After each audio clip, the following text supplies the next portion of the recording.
Welcome to the Elijah Rising podcast. Elijah Rising is an organization empowering women recovering from sexual exploitation. This episode is going to help you become more aware about the issue of sex trafficking and inspire you to take action.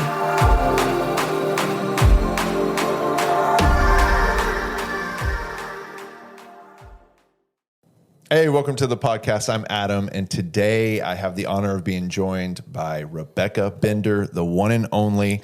Rebecca is CEO of Elevate, an organization designed to lead leaders to fight trafficking, impact culture, and change lives. Rebecca, welcome to the podcast. Thank you for having me. This is so fun. We are so excited to have you on the Elijah Rising podcast. And today we're going to talk about the equality model. Let's do it. Yeah, and why we should advocate for it. But before we get there, I think it's important. You're kind of a legend already in our work, and you're kind of already known. But I do, for our audience, kind of want to introduce you a little bit more and give you some space to talk about what you do. Because truth is, you're an expert in the field, and you have advanced the work of ending trafficking in so many incredible ways. Your influence, your work impacts Elijah Rising's work. We follow you, we listen to you, among many others or other organizations. I think could say the very same thing. And I am literally in a room full of awards that you've won for your work. And I know you probably didn't want me to say that, but I did anyways, because you're important and we appreciate you. So I wonder, could you share some of those ways that you have you've trained, educated, empowered? How are you leading leaders to do those things? Yes. Well, I remember hearing about Elijah Rising before I even got involved in this work. No kidding. Okay. Yeah, I was living in my small town in Oregon, and I remember me saying, I think I want to get involved, in telling my story. And I didn't really know where I would begin. And I remember someone distinctly saying, have you signed up for Elijah Rising's email list? No kidding. Did you guys used to have like this giant, robust email list that went out all the time? We still do, ElijahRising.org. Yeah, I mean, not used to, but I mean, that was like a big part of what you guys did years ago, probably over a decade ago. Yeah, that's right. We will celebrate 10 years in 2022. There you go. So almost 10 years. Yeah, I remember I was like, and so I signed up and got all your guidance. Yeah, so ditto. We're sharing each other's tips. Yeah, excellent. So what are some of those ways? What are y'all doing? How are you educating? How are you empowering? You don't live in Oregon anymore, so what are you doing in this neck of the woods? Yeah, our nonprofit really is geared to bring community awareness through a variety of multimedia efforts and resources and e-courses and toolkits and just all the things. Yeah. And then we do professional trainings where we're equipping frontline responders, law enforcement, medical professionals. Yeah, cool. And then our third pillar is really our school, Elevate Academy. And it's an online school for survivors to get job ready after they escape. Yeah. And that's kind of it. Yeah. And so you're also pretty active on social media. And so I listen to you on Clubhouse frequently, and you have an incredible website. Thanks. And so do you do all that by yourself? No. Do you have a team? Tell us about that. Of course. Yeah. No one can do this work alone. Yeah. We all matter. Everybody needs to get involved.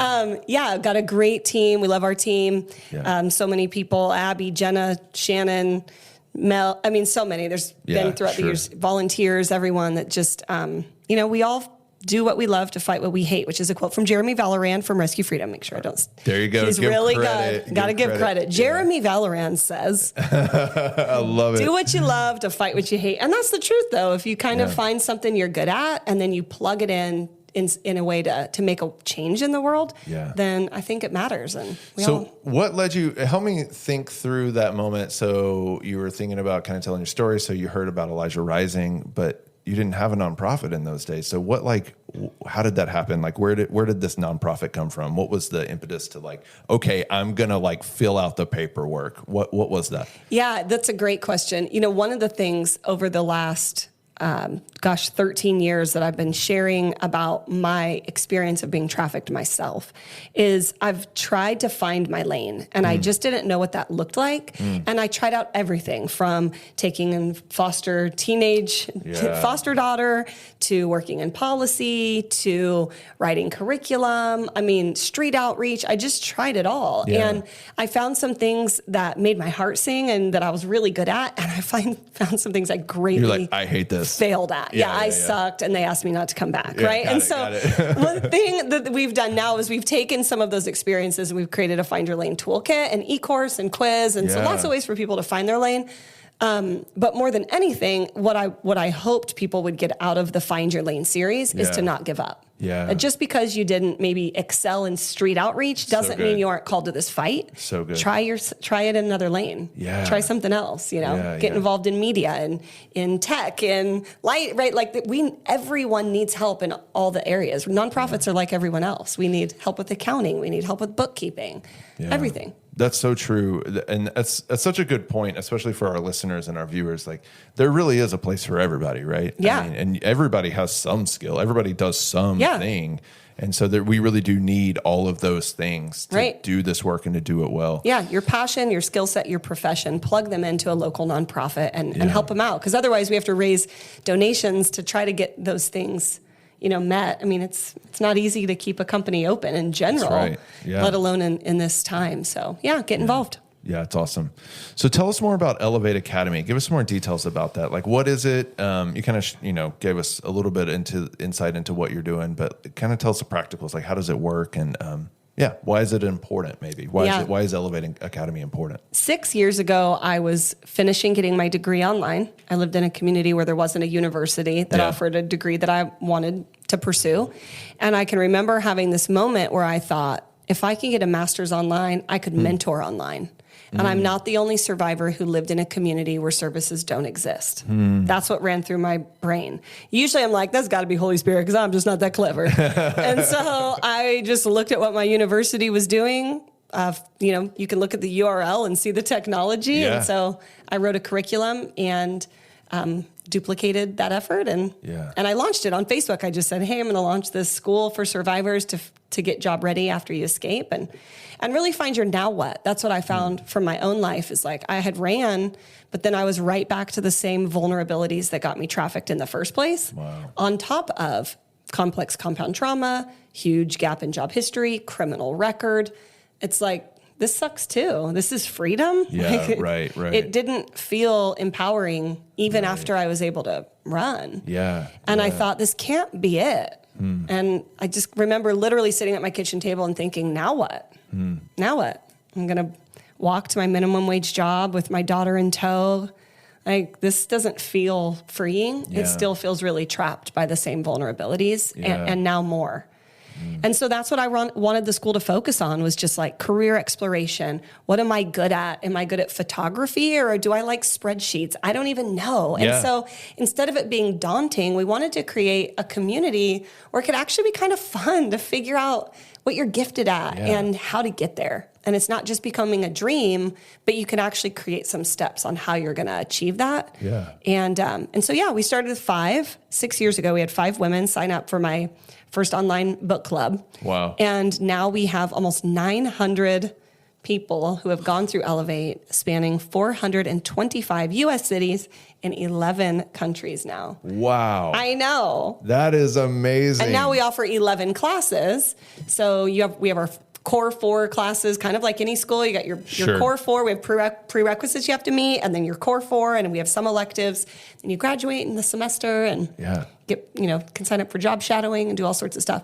But other nonprofits can either purchase a licensing to have the survivors attend all of those online 11 classes with us, or they can buy our books and curriculum and hold their own group with their own mentors. So a variety of ways for other groups to plug in. Yeah, and that's kind of an overlap between us there in the Elijah Rising Restoration program. That's exactly what we do. We use your book, and they have a group, and so we are one of those organizations that's benefiting from that dream. That really comes out of your own experience. Yeah. You said, I need more for me.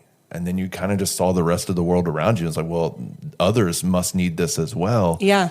And I saw our field too, like maturing with survivor inclusion. Yeah, absolutely. And I would see survivors that are so much more than just their story. Exactly. They wanted to get involved in policy writing or advocating or peer support. Or spreadsheets. And or bookkeeping and a nonprofit. Right. And they just didn't know, like no one was mentoring them on that. Everyone was so concerned about the immediate escape and the immediate care for trauma, which is super valuable. Right. But there didn't seem to be this, but now what? Yeah. What do you do a year after you've graduated from a safe home and you're dating for the first time? And all these things are starting to come up because the last time you were tricked or manipulated right? And who do you talk to then? Because those discussions don't generally come up in group and nor should they. They're not in time when that's usually a giant discussion. Right. So it's just kind of become a really cool place for people to be able to talk about issues that come up much later on in life in general, after you're able to escape trafficking and still also provide the courses to get you job ready. It's so critically important, because we do I've been doing this work for about 10 years and watching, I think the phrase you used was the maturing of the work. You do see more and more organizations jumping into the fight, which it's thank God, right? It's so necessary, but it really is. There's a lot of emphasis on, well, they're trapped and we need to help them be not trapped. Mm-hmm. But really, if we don't think through the way we kind of talk about it, it's like a journey, like a lifetime journey. Yeah. After the exit is critically important. Praise God. Yeah. But now we have a responsibility to journey together for maybe 80 more years. Yeah, it's 40, a long time, 60 right? more years, right? And and I'm sure there's so many things that come up in 30 years from now, 20 years from now, whatever. And so you're saying Elevate Academy kind of gets into that space and provides some of those curriculum classes, but I would assume a bit of sense of community too. Yeah. For people who are going through it together. Yeah, and Elevate's changed. Just like any nonprofit, you should be evaluating your program, Absolutely. taking feedback from attendees, course correcting along the way. And so Elevate's had its own maturation process for sure. In the beginning, we were just take any of these 6 classes wherever you're at and then show up for group on Monday and we'll talk about it. We thought everyone would just talk about the lesson, and that didn't happen.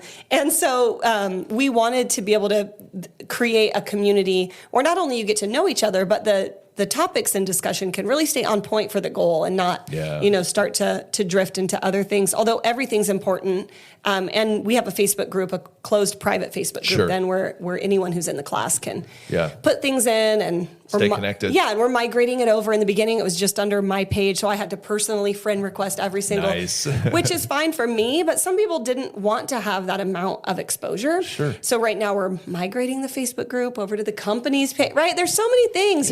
You start stuff and you don't realize. At least as an entrepreneur, I'm sure you understand. Everyone who's listening understand. You have an idea, you have to pivot, and you throw it out there, and you don't know if it's gonna. And then it's oh, that one worked. Oh crap, we got to make some changes. A year later, we're mission drifting. Pull it back. We're successful. Now what? Yeah. It's not so easy. how's the demand for the Elevate Academy? Are you seeing more and more, whether it's organizations or just individual overcomers that are reaching out to say hey, we need this? Is that increasing, or what do you think? Yeah, our licensing program, people wanting to put those 11 classes in their transitional housing program is increasing, and we love that, and we want to help get them. Yeah, it's awesome. Get these 11 classes to every survivor that we possibly can. So we're excited. Really, our professional trainings and our community awareness is really starting to grow. We as someone who feels a need to lead leaders. I don't know if that's the word, a need. I like What's leading your drive? leaders. It's your drive. Yeah, and you can see solutions. My brain is just macro level problem 5 years from now. How do we fix it today? Yeah. And so when I get to come up with toolkits or ideas or resources for cities on how to do that, it's so fun for me to be able to collaborate and brainstorm in new towns. And one of the things, for example, long-term effects of COVID are pushed out trials, right? All of our court systems are backed up because of COVID. Right, we had a year of a lot of states not being able to go to court. Yeah, it couldn't go. Trials are pushed years out. Where are the survivors, where are the victims going to be 3 years after an escape ready for trial? And what are we doing as advocacy groups to support victims during that long-term wait? And how are we working collaboratively with other resources in the community to know where survivors are when it is time for them to, if they choose justice, to be able to step in. But it's a lot longer process than it used to be because of COVID. It takes so much strategic thinking, Rebecca, to because that's the thing. I love it. The longer we do this work, it's I feel like there's more and more problems that present themselves that need solutions that need to be solved.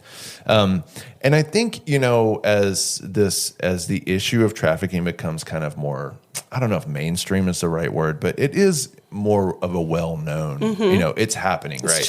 It's trending. I guess that's the right way to put it. So I wonder if you could speak to... I wanted the wah, wah sound in the back, but it's also a good thing. Like, you're right. But It's this pro and con. It's double-edged. Like, yes, we want you to get involved, but do it well. So that's where I want to go. Talk right there. So what do you mean by do it well? Like, so what are some of the common mistakes you see? And I don't want to be insulting in any way, but like good, well-meaning people find out that trafficking is a problem and they jump in. And maybe they aren't all that informed about all the different nuances and the strategic thinking that we were talking about that kind of goes into all the different pieces.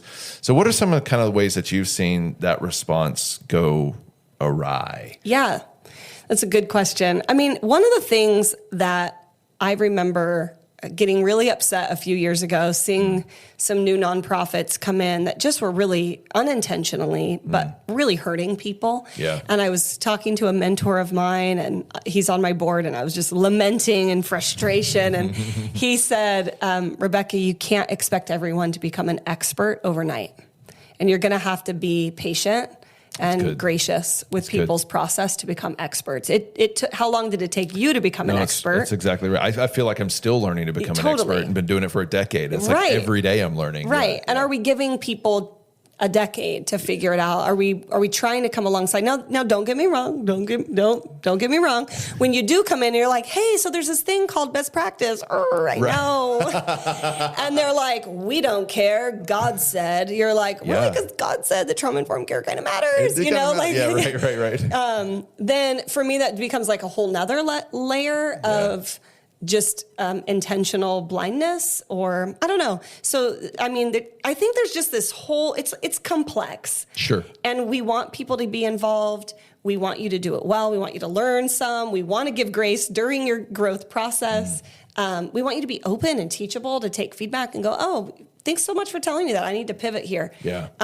Because people will tell you, if you surround yourself with advisors, people will help advise you. But you actually have to seek out an advisory group to do that. That's your responsibility. Yeah. And I think in a field where these are people's lives, this isn't for our paycheck, our Instagram, our fame. These are like this is my life. This is my baby's life. When I'm running with nothing, like, please take it seriously. Like, this isn't like, oh, I'm going to try it out on a human. Oh, new pilot idea. Let's try it out on humans. Like, nowhere does that exist in other fields. Yeah. And so I think that's why it's heartbreaking. It's like people forget the gravity, that these are humans, that it's, you don't get to create a social science experiment on humans without any kind of parameters. So I think we just need to be thoughtful. Like, you know what? Let's put an advisory team around us before we just jump in, put in time, resources, and then possibly hurt people with those time and resources. Yeah. Like, let's go tour other places that do similar work. Let's invest, some investment money into visiting travel for 3 locations. Let's put an advisory group around us. Let's read a couple books. Let's go to a conference. Like, there's so many things you could do before you just start the ministry, that I think we need to just do our due diligence and be wise and use wisdom. And there's also a great podcast out there called the Elijah Rising podcast. Sorry, that was a shameless plug. But are you doing a podcast? I know you were doing a podcast. Are you guys still doing a podcast? Or yes and no. I came out with a podcast when my book came out last year called Pursue, and we first called it Hood and Holy, but then and then that can be. And then we changed the name to Pursue because my book is In Pursuit of Love. Right. Shameless plug. Yeah, do it. Grab one from the shelf. I'll show you. Oh, look, I have one right here. I'm kidding. I don't really. But yeah, we had a great season, incredible guests that came on. I haven't done season 2. Okay, all right. It's hard running a company. It takes a lot. It's a lot, and we've taken over Rebecca's entire office just to do this one episode. Yeah, so. I love it. I mean, I wish I could do that full time. It's really fun. It is fun. I love telling story. I love sharing truth. Yeah. But we probably have another one coming out. Okay. I've been working on a podcast called Trafficking Truths that we have not released yet. That's exciting. That's my Law and Order sound. Oh, yeah. I'm not a good singer. We'll get into that later. But I have one that we've been working. We've actually recorded all of the it's done. episodes. I just haven't It's got to release. Edited or released them yet. So soon enough. So fun. So we're going to take a break in the podcast. And when we come back, we're going to pay off on the promise. We're going to talk about the equality model. We're going to talk about legalization. We're going to talk about decriminalization. We're going to talk about the equality model. We're going to have that whole conversation on the other side of the break. We'll see you in a minute. Take a second and think about how many subscription services you have. Netflix, Hulu, Spotify. If you're like me, you have more than you actually use. That money just disappears out of your bank account, or maybe you don't even use the product anymore. So why not donate that same amount of money to Elijah Rising and know that every dollar you spend directly serves those who are overcoming sex trafficking? We invite you to join The Rise. The Rise is a dedicated community of recurring donors who give strategically to fund the work of ending sex trafficking. Join our community of more than 200 members who have decided to rise up. $10 a month can provide services for women seeking to exit exploitation. $40 a month can provide job training and employment for an overcomer of trafficking. Donate online via credit card, debit, ACH, or Apple and Google Pay at elijahrising.org/rise. Hey, welcome back. Rebecca, there is a conversation taking place, I think, around the issue of trafficking these days. I think it, in some levels of power and influence, there are conversations being had around, how do we solve the sex trafficking problem? Mm-hmm. And there are some that are proposing a full legalization of prostitution and of sex work. And I think the argument goes like, well, then that would allow for greater regulation and like taxation, right? So what do you think about that? I mean, is full legalization of sex work, is that the way forward to continue doing this work? Well, I was gonna drop a joke, but you thought better of it. Yeah, I don't want to be taken out of context during editing. Just kidding. No, never. Not here, other places. Actually, you know what I think is really interesting about this topic as a whole is like, I think there's this whole spectrum that is really gray. Okay. That I don't think people really understand maybe all the nuances of like, on a scale of 1 to 10, everyone is somewhere in the middle. So I'd love to maybe just unpack what those spectrums look like. Let's go for it. So on one end, it's been completely criminalized in the United States for a century of time, right? Go get the hookers. Right. I hate that word, by the way, but I'm just trying to be, funny. It's not funny. It's not a funny topic. But people do that. They've said that, and we've heard it, right? Like it's crazy town. Yes. So there's this whole spectrum of like fully criminalized. They're the bad guys. Get them. And we've seen practices that are not great over time evolve where people that are there because of choice or circumstance are the ones that are targeted and receiving the criminal repercussions of that. Yeah. On the full other side, there's like full legalization. Like doesn't matter, legalize it, tax it, just like marijuana, it'll be fine. Right. We do know that you can't like legalize rape. We don't want to legalize sexual harassment. We don't want to legalize violence against women. Exactly. So I think there's some concerns when you're just launching this giant social science experiment on a nation, especially when there's been other countries that have legalized and have shown increase of violence against women, increase of trafficking. Yeah, there's data. There's so much data. Yeah. So I think there's these two very ends of the spectrum, and I totally know that we want to support any marginalized people group that are feel that they're trapped in this spectrum or feel that they're there by choice. Right. We want to support people who want to get out because it's not an easy industry to get out of. It's fast, quick money. It doesn't really matter about your criminal record or your job experience, right? And so you get money that same day, unlike 2 weeks waiting on a paycheck, right? So like there's reasons why people are drawn. Taxes, you don't have to pay taxes. You don't have to pay taxes. Well, you should. All the things. Debatable. Yeah, okay. No, I'm kidding.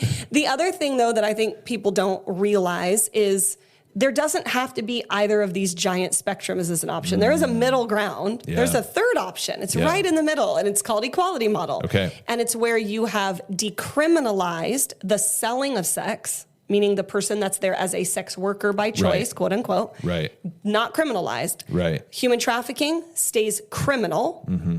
The selling stays decriminalized. But what stays again, illegal and criminalized would be the buying, Purchasing. pimping, pandering, procuring, or brothel owning. Yeah. Because we know that those players are actually the ones that are profiting and oftentimes exploiting, using really harsh conditions Right. To keep people under their control Yeah. or debt bondage or a variety of reasons. And so I think it's a really scary place to be when we're not fully aware of like all the complexities of what gets people into systemic prostitution. Yeah. Like, what are the reasons people get involved? How can we support people coming out of foster care? How can we support marginalized community groups? Right. And how can we also stay on the spectrum where, like, I want you to live your best life. I'm not here to be the morality police. We all have a different idea on what morals are. I want you to go do you, boo, dress up, do your, but not at the expense of someone else's well-being. Right. And so how do we, if you're like, I'm safe, I'm fine, I want to go do this, but is a law making it safe for everyone? Or are you pushing for a law that would only assist the 1%? Yeah. And so I just think there's just a lot of layers that I want you to do you, live your best life. I want us to respect other people. I want us to support marginalized populations. I want to create other venues for, gainful employment than something that puts you at great risk of being hurt, severely hurt, murdered. Or murdered, Murdered. Rates of HIV and STDs are high. Rates of assault, of torture, of beatings, of strangulation. I mean, this is actually a really violent industry. Right. And I think sometimes we can minimize it in like the spirit of everything being like sexy and fun. Yeah. And we forget that there's actually times when it's not so sexy and fun. It's a ton of suffering. And you're literally living in a prolonged state of fear where every time you knock on a door, you're playing Russian roulette. And that I can tell you that it's the scariest feeling every time when you're like, will I make it out of this one? And that's not a place where that actually is like fulfilling of your mental health. And so I think there's way more nuances and complexities with this topic where it's not just like, keep it as it is or legalize. I think there's this whole other conversations that we should be having in the middle around systemic prostitution and vulnerable people groups and the dangers of violence against women in an industry that's really geared for, people that are profiting and buying, but not really the quote unquote product isn't really benefiting at all. It's actually putting them highly at risk for physical, mental, blah, blah, blah, blah, blah. Does that make sense? Well, absolutely. And it's kind of like if you think about the spectrum, which you've so brilliantly kind of painted for us, like at both ends of that spectrum, like, everybody's going to jail and nobody's going to jail, right? Neither one of the ends of that spectrum create any more safety, create any more good, right? I mean, it's like, in fact, it like still makes it just as dangerous, right? Just as difficult, right? Either spectrum are bad. Like both ends of the pendulum. Extremes with anything. That's a great point, right? So like this isn't any different, right? We wouldn't think this of other issues where it's like eat candy all day, or never like, eat candy ever again in your entire life. Like no, there's we got to think through this a little bit more and have these conversations and listen. Subscribe to the podcast, rate, share, leave a review. So and that's the deal. It's like it seems like that some of the arguments that are made fail to take into account the nuance that you're talking about, and I do think they fail to take into account the fact that like I'm trying to figure out a way to say this well. Like the people that I have encountered in the life, like they're not saying, we just need to legalize it all. Mm-mm. Like they're experiencing that harm. They're experiencing that danger on a day-to-day. But there are people, like it's that 1% that's being very loud about like, no, we just need to legalize it all because look, I want to do this and this is my choice and all those things. It's like, great. Like I want to be empowering to that. But like, I think you're forgetting about the people that I actually see on a day-to-day basis, the people that our teams are out in the streets with on a weekly basis. Yeah. Teenagers that are getting picked up. Kids that are getting kicked out of their homes. Yeah. Kids that have been desensitized to abuse their whole life and think this is just be the easiest way to eat tonight. Yeah. And like we have to think about them first and foremost. Like anything that we do, any policy, any law, any advocacy that we do, like we have to keep those individual faces and stories in mind and in heart And that's going to take a lot of nuance because every single individual story is different because every person is different. Well, and when you think about it, like when you see people that are coming forward in the news or the media that want to, push for full legalization, this is what I want to do. Yeah. I'm like, I guarantee a traffic victim isn't her trafficker isn't letting her out to come to CNN today. Yeah. So it feels like, well, how are you finding the ones that do have the full on choice and autonomy and agency to come onto the media today? Yeah, where are they at? Well, and is that the small percent that have an option, who have never been desensitized during childhood trauma, who have never experienced any, systemic issues that have led to what feels like the choice of prostitution. Like, Are we even diving into, well, how did you get here? Does that even exist? That's my question. Like, does that even exist? Is that a reality? A lot of people would say, I think there are people that would fight for the legalization that says, yes, that exists. But what I love, there's some research coming out from the Avery Center, small shameless plug for Avery Center. Yeah, we've been reading this research. Yeah. They're great, but they have a research project coming out where they've been asking survivors of human trafficking to explain what they would have called themselves while they were being trafficked. Yeah. And all of them said an empowered sex worker. So if your narrative is, I was brainwashed and conditioned prior even to the time in the game, but even potentially through childhood, to believe that this is my choice. Yeah. And then that's being presented to the public. But then 5 years later, after they're able to escape and have had some distance from a life of exploitation and have processed trauma, what then would the narrative be? Yeah. That's what I think we need to be thoughtful of. So critically important.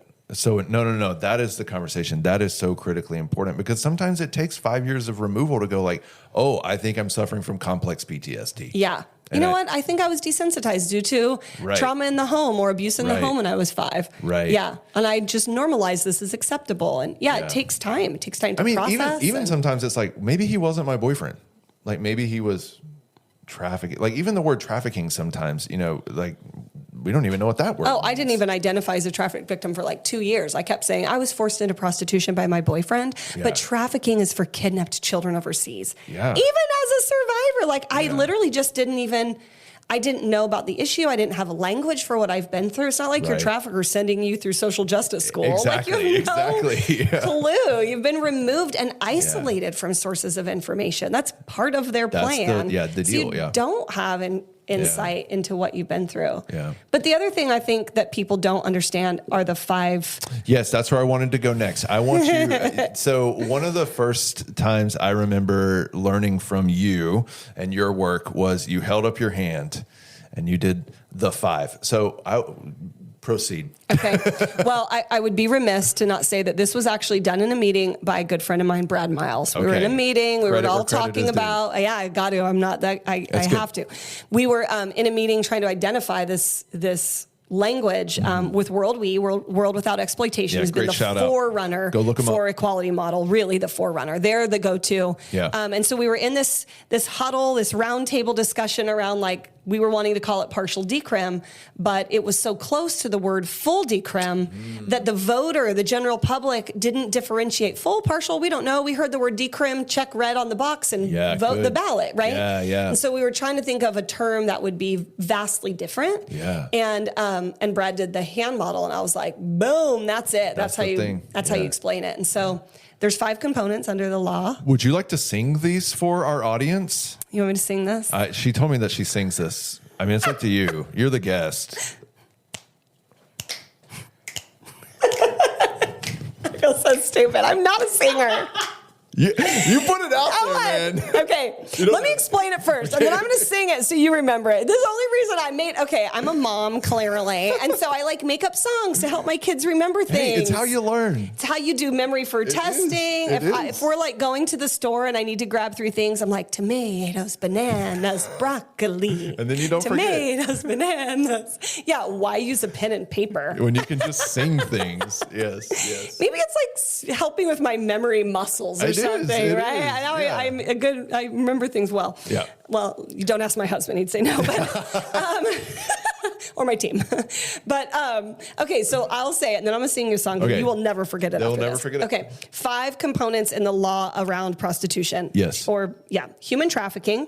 Okay. Selling, buying, pimping, pandering, procuring is one, and then brothel owning. Yeah. So there's the 5 components of this law. And so human trafficking would stay criminal. Right. The selling would be decriminalized. But then the other 3, buying, pimping, pandering, procuring, and brothel owning, would still remain criminal, like decriminalized. Right. So it's called a partial decrim model because you're only decriminalizing one the of the selling. 5. You're only doing one of the 5. You're only decriminalizing the selling. You are leaving criminal. Right. You're keeping accountable Right. the buyers, who beat you, who rape you, who lock you in rooms, the brothel owners who put rape buttons on the walls and monitor you on video so they hear if you're trying to take more of their money, and the pimps, panderers, and procurers. They're going to be held accountable. Yeah. And I feel like anyone who is in favor of ending violence against women, in their minds, I couldn't fathom that people would want to decriminalize the buyers, brothel owners, pimps, panders, procurers. But I think because of this vast narrative, people are like, well, just legalize it. It's fine. That's what I'm hearing is good for everyone. Right. And you're like, I think you're forgetting, though, the actual nefarious players in this. There's other people that are doing that. It's not just the seller, the pro-sex worker. Legalization doesn't mean that all the pimps disappear. Right. Right? Or like all the brothels are going to like suddenly shutter the doors because prostitution is legal now. Totally. Yeah. Okay, so do you want to remember those 5 things? People are being, I'm not going to remember those 5. How can I remember those, Rebecca? Buying, selling, pimping, pandering, brothel owning, cha-cha-cha. It's the cha-cha-cha. Now you know it. It's the cha-cha-cha for me. Yeah, there you go. It's like when you're a jet, you're a jet. I kept and then you start you bend down and you dance. Yeah. Buying, selling, pimping, pandering. No? No, I love it. Cha-cha-cha. Cha-cha-cha. Yeah. Now Okay. you're going to know. You're going to be singing that home while you guys drive. Don't worry. It won't be a mashup. We'll make an album. We'll make an album. Yeah. Don't send me hate mail. This is the way my memory works, okay? I make everything into a song. It's a thing. We're going to turn it into a GIF. People are going to hate me. I'm going to get hate mail. I already know it. Is this the equality model that you're talking about? Yes. How do you know it's going to work? Is it working anywhere? Has anybody tried this? Is anybody doing this? I wish you would have brought Lauren Hirsch from Equality Model on. Yeah. She would cite this stats really well. Yes, it has been done in lots of other countries. Israel, I believe... The Nordic countries. Nordic model. Help me out here. No, there's a few. I think there are 9 that partial decrim, Nordic model, abolitionist model. It goes by many names. There's been many names. Yeah. So the problem is if we were able to market with one unified message in the U.S., then I think we could have a little bit more momentum, but everyone still calls it something different. That's true. And so it's like, well, if you're on the West Coast, it's this. If you're on the East Coast, it's this. Yeah, it's so interesting. Yeah. Either way, it's partial decrim. It's decriminalizing the person involved in sex work. It is still holding accountable all the nefarious players. Vote equality model. Yeah. Make sure you're passing. Don't just be reactive, though. Be proactive. Get involved in policy. Maine just passed equality model legislation. Yep. Huge victory. What is your state doing? Where does your state stand on this issue? Find out. There's bills. Legislative session just ended in most states. Yeah, for Texas, we've just ended, so we've got another 2 years. Yep, you got another 2 years. You get to know who the lobbyists, who the groups are in your community that are writing policies, that are making difference, and find out if there's a way to implement an equality model and get it out there to be proactive. And let's play offense more than we're just playing defense. No, that's great. I think you're so right about that. I kind of want to shift gears a little bit here at the end. Shifting gears, Lego Masters. I love Lego Masters. Season 2 is out right now. I know. We just watched it last night as a family. It's a thing. So you are well connected. You have this community, Elevate Academy. I wonder. Debatable. No, this is not debatable. So I wonder, what are you hearing from the overcomers that you have relationship with? Like, what are they wanting to see happen? Like, what are they like? Let's just say, even in when it comes to the legality of all this, the equality model, like, what are you hearing from them? What is their outcry other than just we want to exit and we want to have, new lives? We know that that's all the work that we're doing. Mm-hmm. Is there anything else? And maybe even at, the equality model. I don't know if y'all talk about that in the Elevate Academy, if that's even something that's, I mean, it's brought up in varying survivor support groups. And I definitely see the majority of people that want an equality model passed. Yeah. There are still people that, would advocate for pro-sex work. And again, I think it's a lot more nuanced and layered than, I'm not putting down anyone who feels like they really want to be there by choice. I know that situations come up. We don't want people to go hungry. We want people to be able to pay their bills. Yeah, man. Resources are hard to find. Survival is real. Yeah. Like I'm totally, want people to be supported. Yeah. That's the end of the day, my goal, and whatever's the healthiest way for you. Yeah. And if there's other ways that we find, because you really don't want to be there, then we want to come alongside and help you do that. But one of the things beyond the equality model that I hear survivors really shouting from the back is to have nonprofits treat them fairly, to not be re-exploited, to not be tokenized, to not have this issue sensationalized. We're sharing sometimes language and verbiage and images that just aren't even realistic of the issue. And then survivors go unseen. Sensationalism leads to misidentification. That's why it matters. It matters how you're talking about the issue. It matters the language you're using. It matters what photo you're using on that brochure, because it's going to give the public a general idea of what to look for. And more than anything, it gives us an idea of what to look for. Like I tell people, I grew up in the same culture as you. I too pictured the movie Taken. And so when my situation wasn't reflecting that, that's good, Rebecca. I got in the car willingly. I got on the plane willingly. I was looking for a kidnapper and I never found one. And so it's not to say that people don't harm you or kidnap you when you get there, but usually that first lure is definitely by somebody that you know and trust. And so I just think it's not only about misidentifying to the public, it's about helping victims see that they're being exploited. And we're missing that. If you're a nonprofit, like that's got to be goal number one, right? Yeah. It has to be those that we serve. So our language, our marketing, our images, all that stuff has to be correct. Got to do a better job. We've got to, because people need to know, oh my gosh, I think that's me. But when we're like rescuing child sex slaves, you're like, well, that ain't me. And you move back around your day and you don't realize that the brochure isn't actually meeting. It's not actually helping people to self-identify and reach out for help. Yeah, it's so good. So I want to thank you for your voice and for your work and for your time. And so I do this with all the guests. I want to leave the last few minutes here for you to talk about, you promote whatever you want to promote, hype up whatever you want to hype up. How can people find you? Where can they go? Oh, weird. A book is magically floating into the room. Thank you, Sam. Vanna is hiding in the back today. What is that in your hands? Weird. I will just place this randomly on the table for everyone to my book came out January of last year, In Pursuit of Love. It's my full testimony. It is a faith-based book. We do have some other projects in the works that are not faith-based. So we did that on purpose, regardless of, wherever you stand, you can go get the full story either way. The goal when you turn in a word count for a publisher is they give you a goal, right? 50 to 60,000 words. I turned in 93,000 words. And they were like, okay, so half your book has to be cut. And literally half of my story was which is fine because I've seen reviews that are redundant. Oh, really? Oh my gosh. Only one of them, and I know who you are, Brenda. I'm just kidding. I really don't know. No clue who it is. I did try to find her on Facebook. It's fine. I'm not bitter. Let me check my bitter and it's showing. Loving it. But I do have another book coming out. This is bad to promote after that. Oh, well. I don't care. This is really funny tagline now that I just did that whole thing.